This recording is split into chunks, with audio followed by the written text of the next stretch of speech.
All right, 4.4 notes, we're going to talk about scattered plots and lines of fit.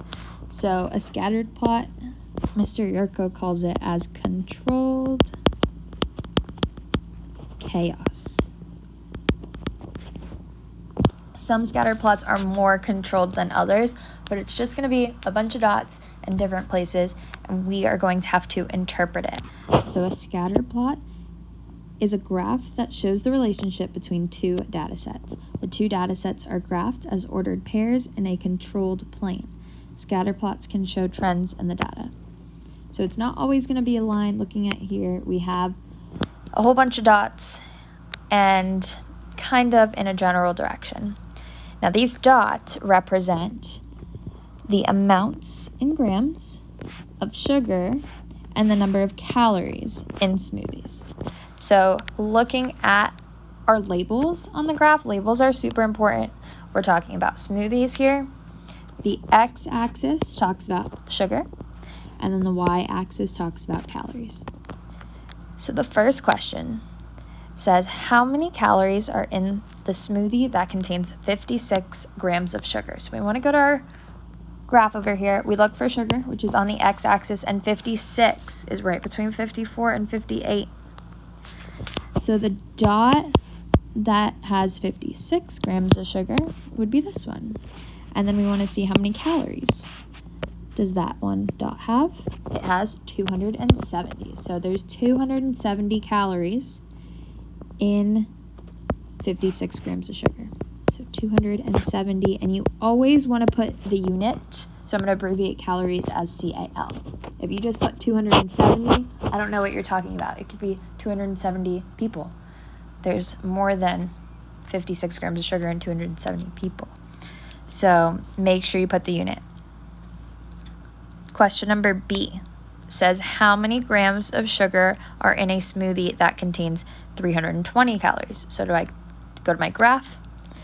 320 calories would be up here. So there are 70 grams of sugar. So 70 grams.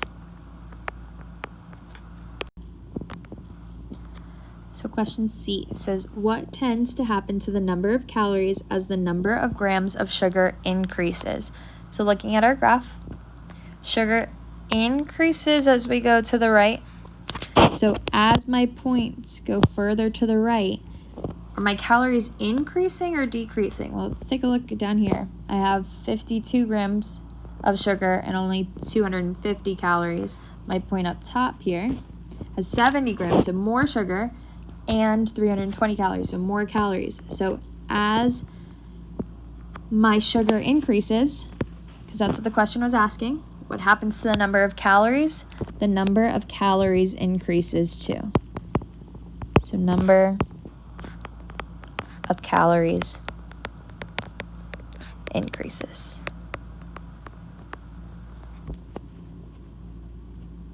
How many calories are in the smoothie that contains 51 grams of sugar? So I go back to my graph. 51 grams would be not halfway in between 50 and 54, but just a little bit in between. So that would be this point here. And there's 260 calories in that. So I'd say 260 calories. And then how many grams of sugar are in a smoothie that contains 320 calories? So going back to my graph, 320 calories would be here. So that is at the point up top here. And there's 70 grams of sugar in that one. So 70 grams of sugar. Which this is also the same question that it asked in B. So these are the same thing, but it's okay. Okay, so that was example 1, interpreting a scatter plot. So it's super important, again, just to read the labels so you know which one's which and understand the values. On the next slide, we are going to be identifying correlations between data sets. So a correlation is a relationship between data sets. You can use a scatter plot to describe the correlation between the data. So sometimes we'll have a linear correlation between our data sets. So if we look at our not the first example, but the first picture that it shows us here, that first chart, these graphs are pretty much, these points are pretty much in a line. So as x is increasing, y is increasing too. We call this a positive correlation, because if this was a line and I had to figure out what my slope is, my slope would be positive. A positive slope. We can tell because just like how you read a book going from left to right, you can identify the slope as going from left to right. So if I was a person and I was walking from the left side of my graph to the right side, I'd be walking uphill. So since I'm walking uphill, it's positive slope. The graph is increasing, positive. For the next one, as x increases, y is decreasing. If I were to draw a line here and to figure out my slope, you always start from the left to the right, just like how you read a book, going from left to right. You read words, starting at the left, going to the right. You read a graph the same way. If I was a person, I'd be walking downhill. So here my slope is negative. So this would show a negative correlation. For the third picture here, my plots, my points here, are pretty random. They don't have any correlation at all. So there's not, when one increases, the other decreases or anything like that. There is no pattern. No pattern, no correlation.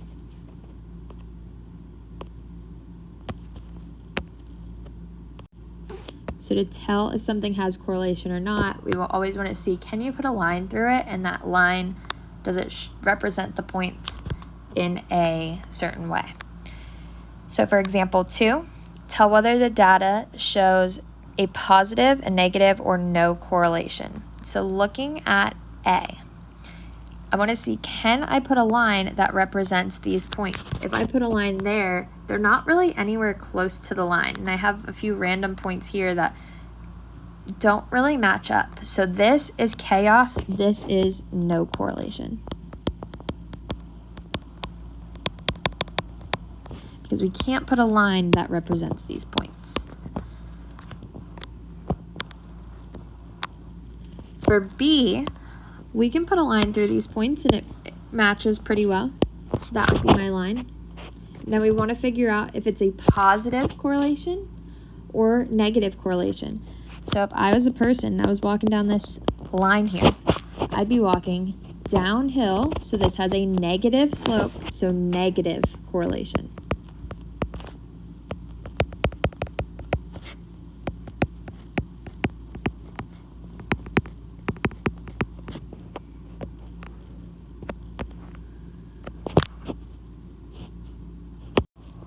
Right, looking at C, here we actually have to come up with our scatter plot. So I'm going to draw a plot here. If you want, you can add a picture from online, paste it into your notes, but you don't need to. I'm just going to draw it. So this is X, this is Y. It says the temperature is the X, so that would be down at the bottom.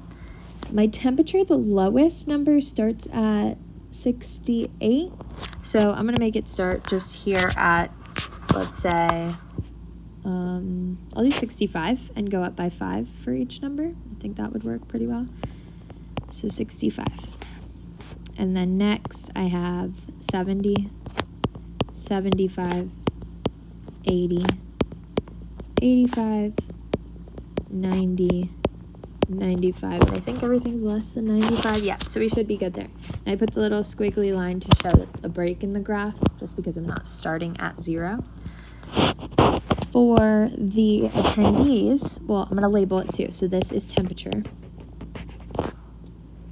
in Fahrenheit. So that's my X. My Y talks about the attendees in thousands.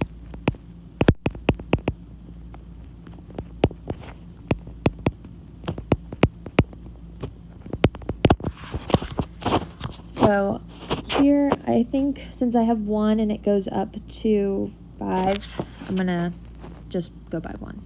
So here it will be 1, 2, 3, 4, 5, and let's do 6. So now we want to plot all of our points. So I'm going to start with the first one here. My temperature is 82 degrees, so I'm going to go to 82 on my x-axis, and when the temperature is 82 degrees, I have 4.5 thousand attendees. So I'm going to go up to 4.5, so in between 4 and 5, and a little bit past 80. That would be my first point. For the next one, I have 78 degrees, and there's 4,000 attendings. So I'm going to go a little bit less than 80 and up to 4. For the next point, I have 68 attendees, so it'll be a little bit less than 70, and I go up to 1.7, so almost to 2.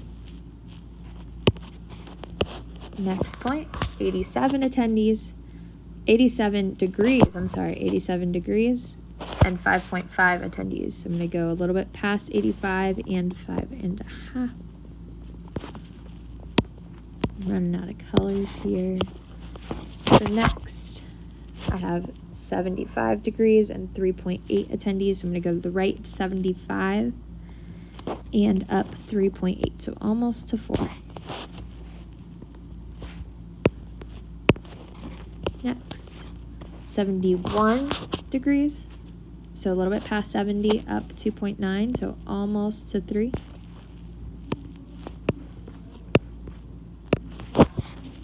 Next, 92, so past 90 and up 4.7, it's about there. And then the last one is at 84, so almost to 85 and up 5.3. So now I want to see, can I draw a line best fit for this graph? Or do these graphs look like they go in a linear pattern? If I draw a line here, I pretty much get through all the points. So this does show correlation, and it would be, let's see if it's a positive or negative. If I was a person, I'd be walking uphill, so this is a positive slope, so it would be positive correlation.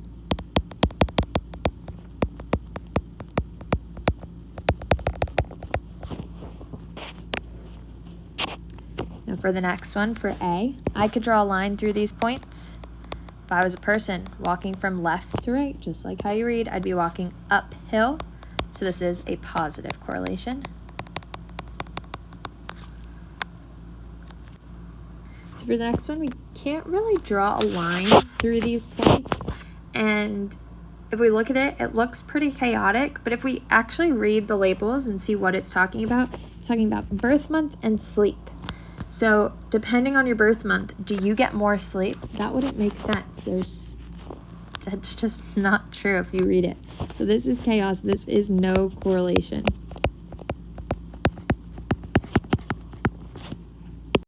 There is no pattern between how much sleep you get and what month you were born.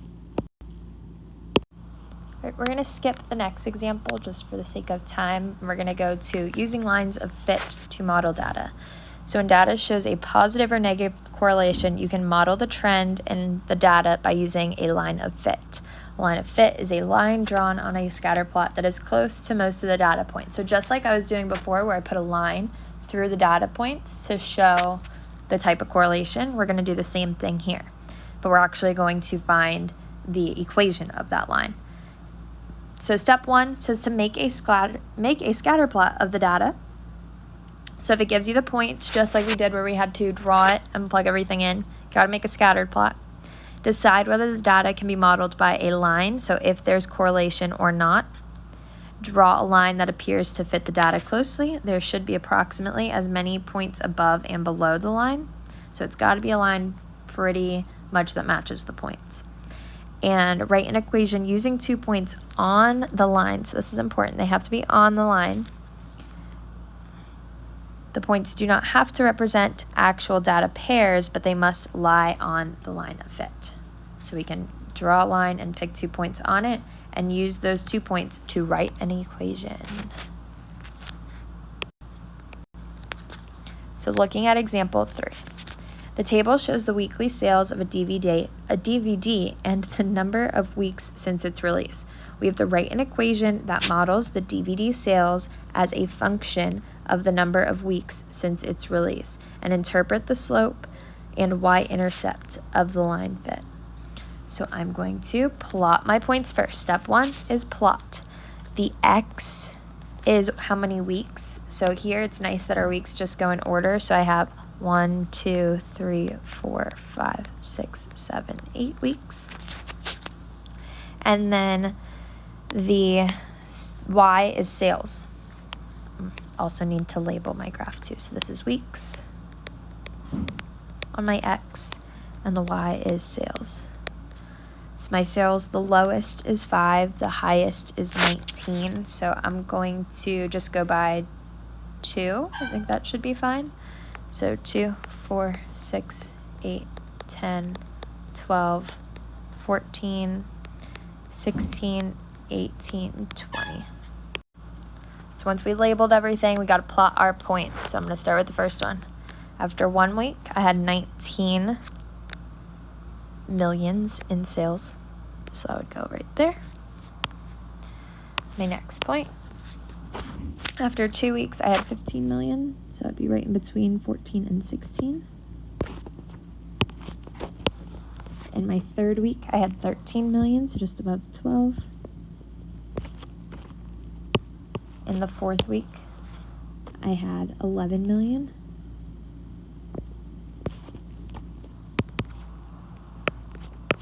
In the fifth week, I had 10 million.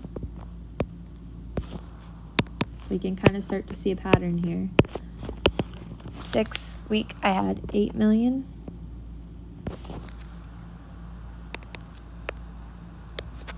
Seventh week, I had 7 million. And then the 8th week, I had 5 million. So now we want to see if I draw a line, can I get these points to have the same amount of points above and below the line? Can I represent this data with a line? So let's put a line. Yep, that's pretty close to hitting all the points there. So I can draw a line and I have correlation. Let's see, is it positive or negative correlation? If I was a person walking from left to right, I'd be walking downhill, so this is negative correlation. So that means my slope is going to be negative. So whatever I find for my slope, it's definitely going to be negative. We always want to pick 2 points on the line to help figure out our slope. 2 points that hit this line pretty well are the black and blue points here, these two. So I am going to use those 2 points to find my slope. So if I were to actually give these points coordinates, the x is 3 and the y is 13, and the second one, my x is 4 and the y is 11. So I'm going to use these 2 points. This is going to be my x1, y1, x2, y2. Now you can pretty much use any of the 2 points, but you want to make sure it falls on that line. So I probably could have used the purple one because that's pretty close to the line here also. Could have used the maroon colored point too. And your line of best fit may be a little bit off. So like not everybody in here will have the same line of best fit, but it'll be pretty close. Your slope will be pretty close to everybody else's in the room, but it could be a little off and you'll still be right. So just make sure you pick 2 points on the line. So here, I have to find the slope first. My slope formula is y2 minus y1 over x2 minus x1. So I'm going to plug in everything. I just labeled it to make it easier to plug in. So 11 minus 13 over 4 minus 3. 11 minus 13 is negative 2. 4 minus 3 is 1. So my slope here is negative 2. Now I have my slope, and I could kind of see where the y-intercept is, but since we definitely have a point, let's use point-slope form. So I'm going to use a point and my slope and plug it into point-slope form.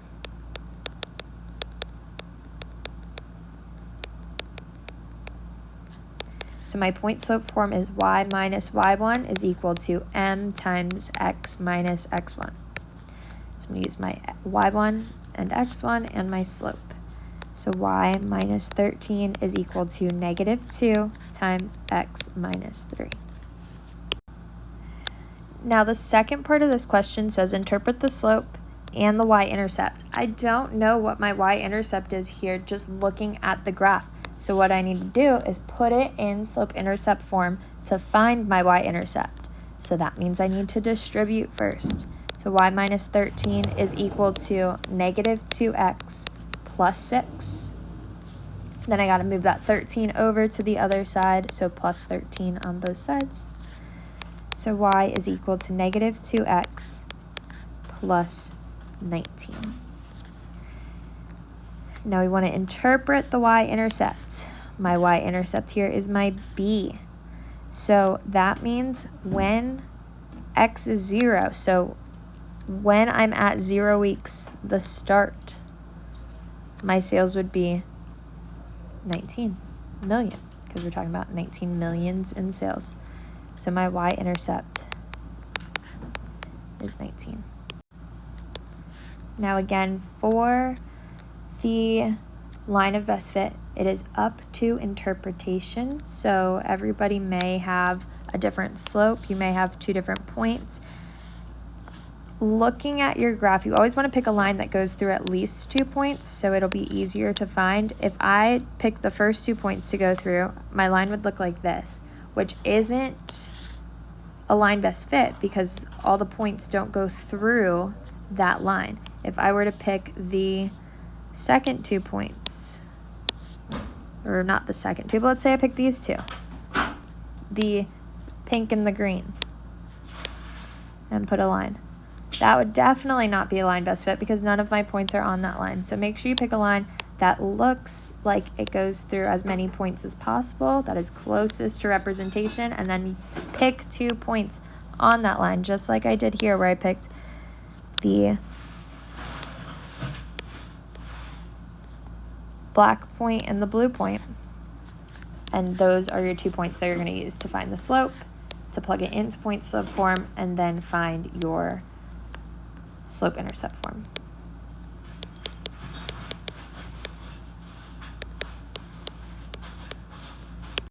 Alright, that is it for the notes today. If you want to do part B just for fun, but I want to give you guys time to work on the homework too. So make sure you turn in the completed notes by the end of class, and you can go ahead and start working on the homework.